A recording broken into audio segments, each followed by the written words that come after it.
भाग 1 पदवीधर मतदारसंघ म्हणजे काय, तो का महत्त्वाचा आहे। नमस्कार मित्रमैत्रिणींनो, मी गीता मेहर आपले मनपूर्वक स्वागत करते।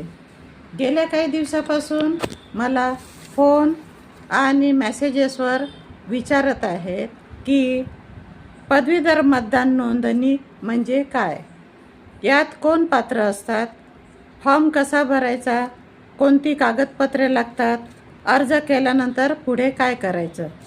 म्हणून आजपासून मी एक सविस्तर माहिती मालिका सुरू करत आहे। या मालिकेत आपण सुरुवातीपासून तर शेवटपर्यंत टप्प्याटप्प्याने समजून घेणार आहोत।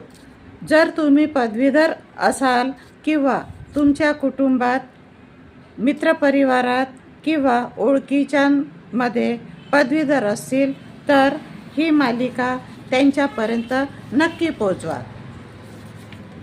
सर्वप्रथम एक महत्त्वाचा प्रश्न, पदवीधर मतदारसंघ म्हणजे काय। भारतातील काही राज्यांमध्ये विधान परिषद असते। त्या विधान परिषदेतील काही सदस्य पदवीधर मतदारसंघातून निवडून येतात। या मतदारसंघासाठी स्वतंत्र मतदार यादी तयार केली जाते आणि याच ठिकाणी अनेकांचा गैरसमज होतो। अनेकांना वाटते की सामान्य मतदार यादीत नाव असेल तर सर्व निवडणुकांमध्ये मतदान करता येते, पण पदवीधर मतदारसंघातील स्वतंत्र नोंदणी आवश्यक असते। त्यामुळे सामान्य मतदार यादीतून नाव आणि पदवीधर मतदार यादीतील नाव या दोन वेगवेगळ्या गोष्टी आहेत, कारण लोकशाहीमध्ये प्रत्येक पात्र नागरिकांचा सहभाग महत्त्वाचा असतो। पदवीधर निवडणुकीत मतदान करण्यासाठी नाव मतदार यादीत असणे आवश्यक आहे। जर नोंदणीच केली नाही तर आपल्या लोकशाहीतील सहभागाची जबाबदारी आहे। आता आणखी एक प्रश्न, कोणती तयारी आधी करावी। फॉर्म भरण्यापूर्वी स्वतःची मूलभूत माहिती आणि आवश्यक कागदपत्रे तयार ठेवा।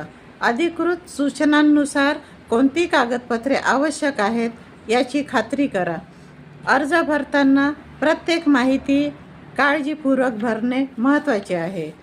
मित्रमैत्रिणींनो, या मालिकेचा उद्देश फक्त फॉर्म भरायला शिकवणे नाही, तर योग्य माहिती प्रत्येक पदवीधरांपर्यंत पोहोचवणे हा आहे। पुढील भागात आपण सविस्तर पाहणार आहोत पदवीधर मतदार नोंदणीची पात्रता काय आहे, कोणती कागदपत्रे लागतात, ती कशी तयार ठेवायची आणि फॉर्म भरण्यापूर्वी कोणत्या गोष्टी तपासायच्या। म्हणून पुढचा भाग नक्की पहा। ही माहिती उपयुक्त वाटली असेल तर इतर पदवीधर मित्रमैत्रिणींना नक्की शेअर करा। धन्यवाद।